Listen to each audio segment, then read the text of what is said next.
El tema que vamos a presentar a continuación son las fracturas pélvicas.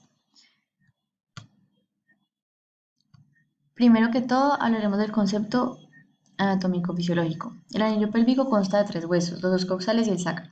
El sacro corresponde a la parte posterior y los huesos coxales a las regiones anterolaterales. Las estructuras óseas de la pelvis forman en la parte anterior la articulación sínfisis púbica, la cual es una articulación cartilaginosa de tipo secundario tipo sínfisis, y en la parte posterior las articulaciones sacroiliacas, las cuales son sinoviales planas. En cuanto a la articulación sacroiliaca, está reforzada por el ligamento sacroiliaco anterior, el ligamento sacroiliaco posterior y el ligamento sacroiliaco interóseo. También encontramos ligamentos iliolumbares, el ligamento sacroespinoso y el ligamento sacrotuberoso. Tanto el ligamento sacroespinoso como el sacrotuberoso son de mayor grosor y permiten dar estabilidad a los movimientos de la pelvis, evitando movimientos muy amplios del sacro.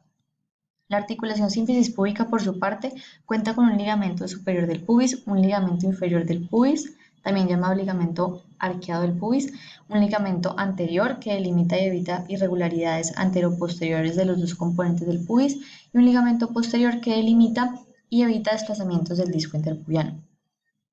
La estabilidad pélvica se confiere principalmente por sus conexiones ligamentosas y la mayor parte del soporte es proporcionado por los ligamentos de la parte posterior. Los componentes óseos y ligamentosos de la pelvis crean una situación en la que ésta funciona biomecánicamente como un anillo. Estudios biomecánicos han demostrado que las estructuras anteriores de la pelvis proporcionan hasta el 40% de la rigidez y estabilidad pélvica. A continuación, las estructuras afectadas en una fractura pélvica. La estabilidad del anillo pélvico no solo se debe a la resistencia ósea, sino que depende fundamentalmente de la resistencia de los ligamentos de conexión. Por lo anterior, todos los ligamentos anteriormente mencionados, al igual que las estructuras óseas, musculares o neurovasculares, se ven afectadas en un caso de fractura pélvica, unas con más compromiso que otras. En cuanto a la prevalencia de la población afectada, a nivel mundial se ha incrementado la incidencia de la fractura de pelvis y sigue siendo una de las primeras causas de ingreso a las salas de reanimación, ya que la literatura reporta 5% de los ingresos de pacientes por trauma y puede ascender hasta 18%. La fractura de pelvis se presenta principalmente en los jóvenes con una edad promedio de 34 años del sexo masculino y con nivel socioeconómico bajo. La vía pública de alta velocidad es el lugar más frecuente para la ocurrencia de accidentes y con el antecedente de ingesta etílica.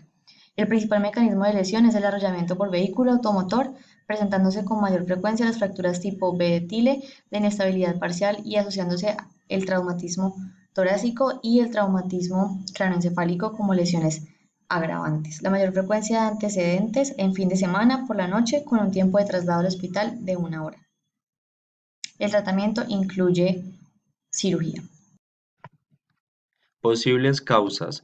En los adultos jóvenes, las fracturas pélvicas pueden ocurrir como consecuencia de accidentes de tránsito por alta velocidad, y en algunas personas mayores, la osteoporosis sería una posible causa que debilita los huesos.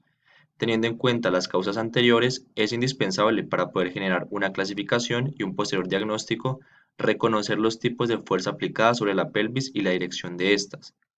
Las tres direcciones de los tipos de fuerza pueden estar aisladas o combinadas y estas son compresión anteroposterior, compresión lateral y cizallamiento vertical.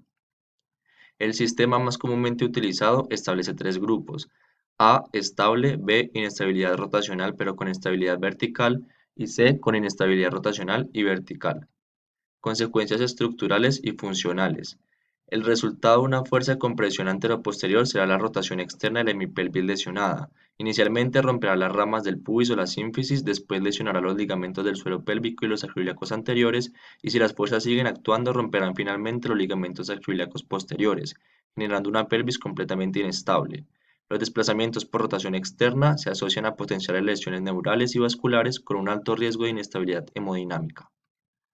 Si es una fuerza de compresión lateral, la que se aplica sobre el ilíaco generará una lesión por rotación interna de la hemipelvis lesionada. A nivel posterior generaría una fractura, una luxación sacroiliaca o una fractura sacra completa. Y a nivel anterior generaría una fractura de las ramas ilio e isquiopúbicas. Las lesiones por rotación interna conllevan menor riesgo de lesión de partes blandas y menor riesgo de lesión vascular. Las fuerzas de cizallamiento vertical derivan habitualmente de caídas desde altura, provocan un notable desplazamiento de las estructuras óseas y lesión extensa de partes blandas.